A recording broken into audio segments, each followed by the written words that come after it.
அபிஷேகம் எழுப்பிடும்.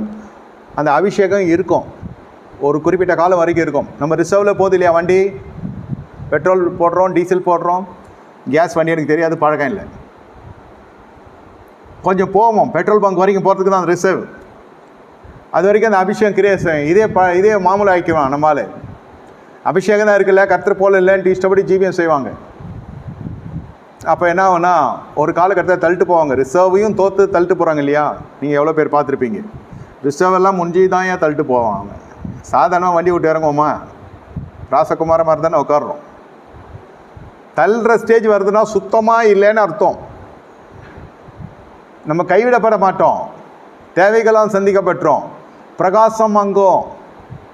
பிசாசு நீங்கள் துரத்துனது போக பிசாசு உங்களை துரத்துக்கிற அளவுக்கு ஆகிடும். இயேசுவையும் அறிவேன், பவுலையும் அறிவேன். அதனால தான் என்ன செய்யறதுனாக்கா, இந்த பரிசுத்தத்தை குறித்து அவங்க கண்டுகொள்ளவே மாட்டாங்க.